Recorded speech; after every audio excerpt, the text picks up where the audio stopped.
advantage now with all of the goodies from Roshan. Cheese on Prophet. You mentioned that Refresher Shard and Orb now on the Zeus. And Ace with an Aegis. Not going to get blown up completely in these team fights. Extremum on the defensive.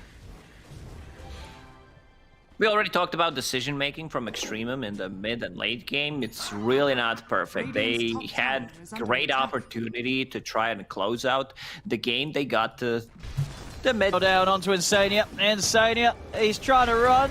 He's doing his best to get away, but still the battery assault from Roger. And oh, the deny. Mickey. Very, very nicely done. Tips out indeed from Insania. As Mickey able to make sure that first blood isn't going to happen quite yet. So patient with his attack there. Very nicely done. At bottom we see more creep manipulation, but this time maybe they get Boxy. He's dropping low. I just don't feel like he can make aggressive rotations. He's also holding on to scale point to see how the game's gonna go. Probably at this point I would just put another point in paralyzing cast. Top lane. Now Prophet and Axe. As Pugna's going to shift around looking to try and shove these tier ones. It's something that Extremum do exceptionally well. Enchantress, Drow Ranger, Pugna, all very capable of taking down early objectives. Scouting out Funnick, who is deforesting the right side of the map. Skewering twice, I believe, already. That's a third time. A lot of trees. Third. Oh, wow. And he also used Quelling Blade to cut down some of the extra trees, so Treant Protector can't approach. They see it's Treant Protector 5, so they know he's going to be paired up with the Terror Blade on the bottom lane. And they also get the hero. Yeah, very interesting. And a couple of early Dire Observer wards watching out in towards that mid lane and the bottom rune spot as well. We'll see what information that can gather HellRaisers here as the bounty runes do spawn up. No real contest from either side. Spectrum Warlock are just sitting back and hiding by their tier 1, so 2 for 2 bounties. Easy as you like. And there is Aggressive Child on the Ricky down bottom. Again, left alone for the first few seconds. As when confident advantage now. Oh, they see Koikfa for a second here. They have this ward on the high ground. They see both Boxy and Koikfa. That's Koikfa with a DD though. And well, they do have Doom. But he's they're got not going to be tempted Lincolns. for this. Oh, General. Get himself out before he's found. They don't have... What do they have to break Lincoln's well from like when they commit forward? It's not easy for them. The Phoenix is about to have Halberd, so they can... Big num. Buybacks coming out from both sides. But they continue to try and hold this pit. Malik, he was trying to take down the ward, but they're in with the lockdown. Yule's up. Kuman's going to be weighing on the way down with the Gust. They've got the kill. Nefrit pops the ultimate, but Cyber Legacy, though, just kites it out. They might go on him now, though. That Stone Gaze was committed. They might try to chase this out here. Six shot in 5. Lane break to knock him back. Jump forward from Magical. He's looking for the target, and he's found it. Doom down onto Nefrit. Nefrit will try and stand his ground. He's been buffed up by the Link. Yeah, seems to be lacking damage in this early portion of the game. Is under attack. While Zeus has had 2 kills off the back of his ulti. We'll have it again in a minute. And it is that kind of, you know, you said it, that reactive play. Oh, dearie mate. Amateur. DNZ's Treant makes his arrival, so they've swapped their supports around.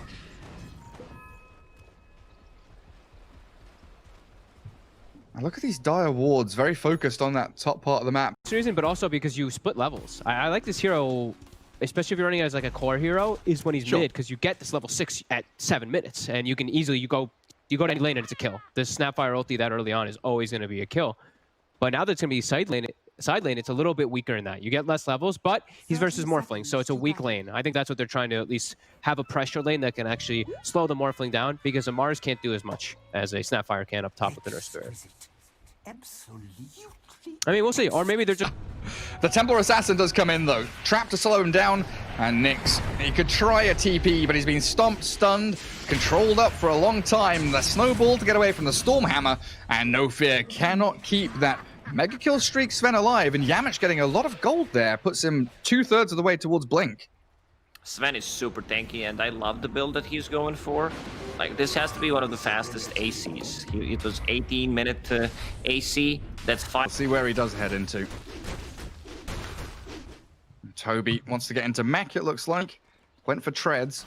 so Greaves not going to be the perfect lined-up item build for him, and yeah, he backs away as he sees the fake TP from Pylai die, and Zibe on that high ground, threatening to jump the poor little Venge.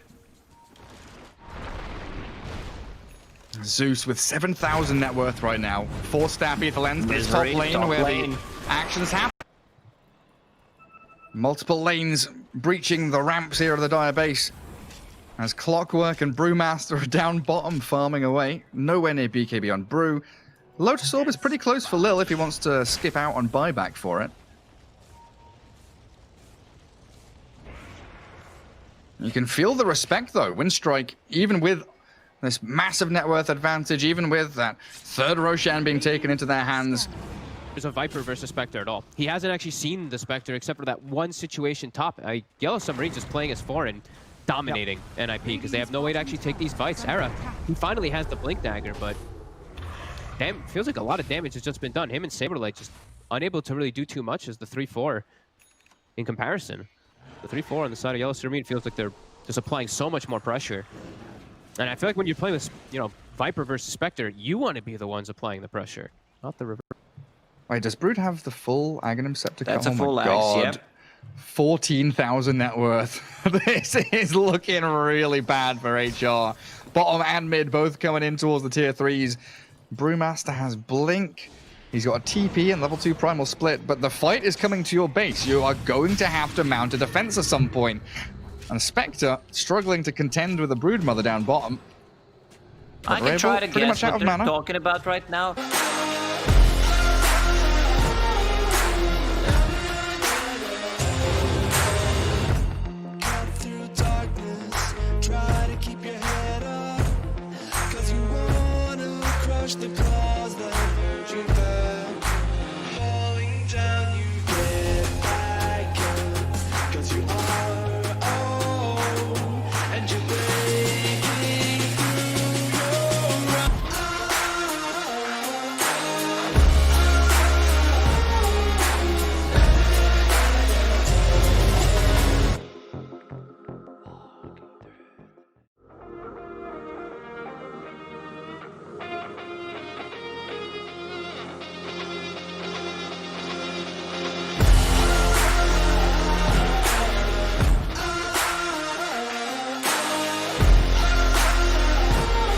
No, like how do you get levels with this hero? You can try to harass people with the Boar. There's a Hawk that's always going to be useful. You have a roaming vision, but other than that, I mean, there's a reason why top tier teams are not playing this hero as position 5.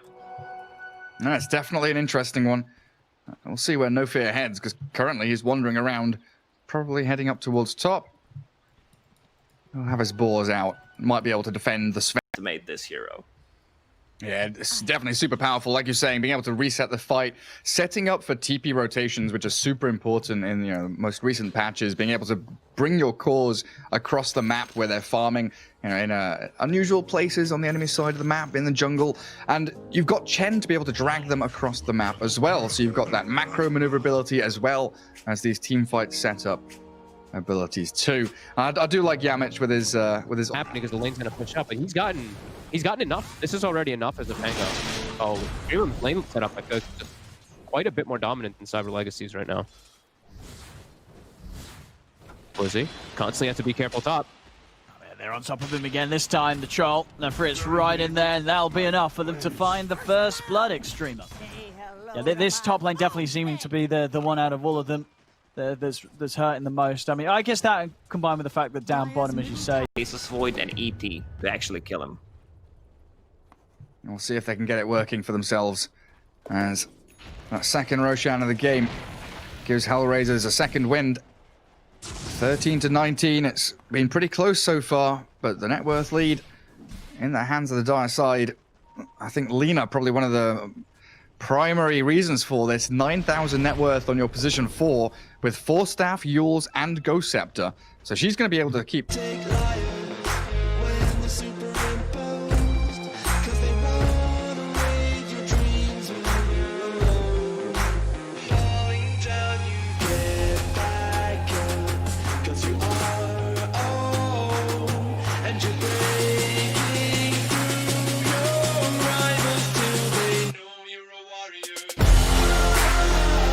very aggressively onto Insania. Instant TPA.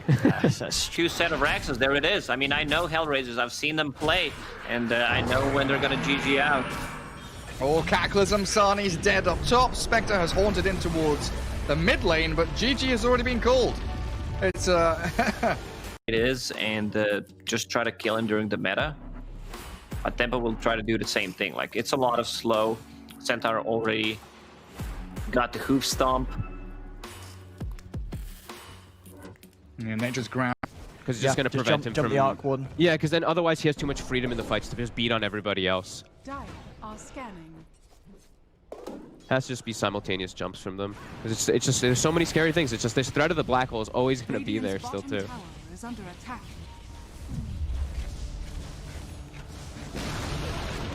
Keeping the gold steady here, around 8,000. Does mean now all ults are available for both sides. Skewer plays from Pylai, or if he can get that Blink Dagger reasonably early on, the Blink RPs to set up the team fights for 5 men could be spectacular, you never know. And we have seen Pylai get more farm than really I'm used to him ever getting. You know, Misery has been getting one primary item and then shifting into more of a position 5 and allowing Pylai a bit more farm priority as the game does move on. Yeah, he really had a lot of farm in the previous game. They really relied on him getting that Aghanim. It's a dangerous sign for the Lina, though. One rotation could be the end of her life, as a double damage rune for Broodmother is going to accelerate this Rabel hero even further, as a 400 net worth lead is starting to make a bit of a bridge between the Brood and the Lina. Structures are fortified. Spectre's just going straight into Blade Melt. Nice spear back to the tower. Under attack. It does take Nyx down to about half HP. Caught up in the Bramble Maze. Yamich has level 2 Shadow Realm, but again, Stop him. Yeah. He's always going to get every single spell off, and with the way the hero works, probably a second round of them as well in the fights. They're going to really struggle to kill him off when he's jumping around. Is under attack. Toro on track to hit pre-25 minute, I mean pre-24 minute Scardy. This is yeah, one of the more farm dams we've seen recently. Yeah. Through darkness, try to keep your head up, 'cause you wanna crush the claws that hurt you back. Falling down, you get back up, 'cause you are old, and you're breaking through your rivals till they know you're a warrior. The Doom to be there as well. As she gets them the info, Mello steps up and dies immediately. They do manage to get the control onto Slayer. Slayer will get burst down by the jumps of Malik. Mello's dying again on this quad. It just feels like he's never going to get an item. Yeah, it feels like that's going to be the story of the game, right? It feels like the Queen of Pain's going to keep dying, and Doom and Drow, the Drow is very good versus Medusa. Sure, Doom might not be, but Doom's just going to be able to take out the rest of the heroes a lot of the time. Get They get themselves Puppy a second. too. All Okay. right, ladies and gentlemen. Yellow Submarine are in town. Now Matu and Zai, they've got to run. As Yellow Submarine, they're hunting for what they do have the arena, but slow. it's like Collapse ain't going to chase for this. Too far. But it's something. Good, a little bit of a hit back, and they get themselves a couple of kills. Yeah, first RP. Almost dies. The Puppy's ulti. But getting themselves back on the board there in space. Space for the Midas. Is it there? It does require Vela to find the hook shot, though. Yeah. And it's a little, and now it's too close to the triangle, so they don't want to This is come a little in. risky, yeah. He doesn't want to lead in on that at all. No. And now Meta's going to be coming back up. 40 seconds. They couldn't take advantage of the fact that it was on CD. They still do have 40 seconds, so see what they try to really force here. It looks like they're just trying to find anything here, any type of fight. Yeah, but I mean, you're right, now it's said. Level 6 has been hit off the back of that kill, and that allows 33 to get a second one out of this as they clean up both on the top lane. I love watching Milan play Shadow Demon. I feel like he's one of the few players that plays for like the super aggression. Bottom though, Omni. Skeeter. Up with the Blade Fury. Fodder will die in the arena. Skeeter's going to be able to find GH. The crit. He's straight out of this with the TP. So still, I mean, they are fighting, but you can't help but feel it is the Jug just coming out on top of it all. Playing a bit too fast for Na'Vi to really react. General, he's getting close to his BKB, which he really wants to be able to actually full commit into these fights to just go for these targets. But yeah, it's seeming very difficult with what they've given up already. This will make it a lot easier. He can't be disrupted during it. He can always just constantly get on that target.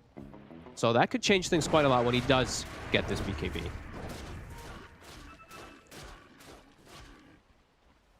But Boxy's huge too. He's always going to be there for that counter initiation as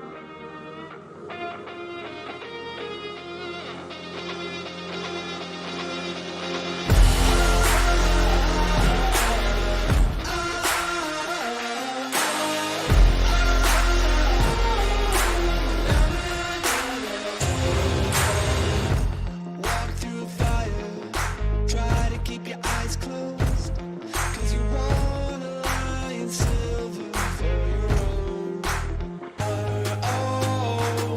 And you're breaking through your rivals till they know you're a warrior.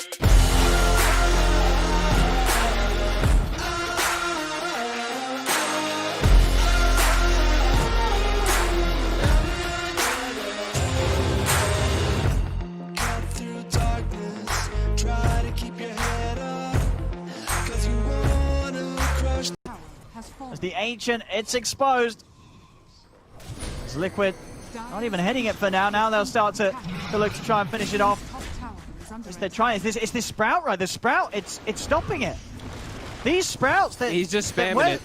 He's They just need to use it's the orb slowing them down a provision. little bit. It's slowing them down. Roger's now going to look for the jumping onto Koifu, but Koifu blocks the BKB. Roger just dies immediately. He has got buyback. Nothing but a little bit of a slowdown there, those Sprouts, as the throne still... Now he does so, but Limp's already out there.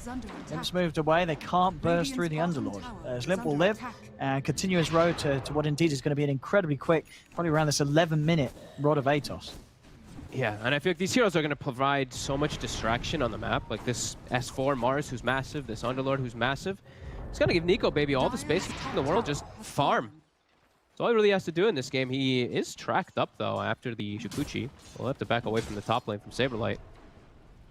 Yapsor and Puppey will come over and mess with it. And they will successfully. Yeah, they're going to slam this bottom lane. This is a huge problem. This is the lane And positioning of it, and they're all going to be getting their level 2s now, too. Puppey's about to hit it. Yapsor already has it. Yeah. And it's not going to get any better for Yatoro down here, right? Just everything's going to get harder and harder for him with this lane setup. Yeah, look how they're power denying. You see the way Matumba's playing that? He's just 50% HP on the creep. Start hitting it to pull. This Roshan will fall, and they just split up across the lane. So Extreme have no intention of trying to do anything about this Rosh. They can't contest Rosh anyway. Versus all these ultimates, it's way too hard of an area when they have like no stuns. It's way too difficult. Drow now with an Aegis. They still have their Doom and their Egg available. Almost level 12 on Slayer too. In a very comfy spot. And it's, like we said, it's just Nefrit really getting that much farm. The Queen of Pain, Mello is being slow. I've seen it obviously under other names in the past before they're on Na'Vi, and they have always been just a set of players that will come in and they'll have these games where, you know, when they're ahead, they're really ahead. You know, they just get such an incredible lead, and again, just this Iceberg Doom and alongside V-Tunes, Midas CK. I mean, it just leaves very little hope for Liquid. Perfect. This like, I mean, you're playing with Faceless Void in a team. And at the start of that fight, we saw from the replay there, that crippling fear, the AoE silence from Kasani really working wonders to make sure, like you mentioned, the Chen doesn't get any more spells off. They managed to kind of track back on the Tusk as Funnick goes aggressive here in onto Ducalis, and Kasani able to sprint across the map and find yet another kill.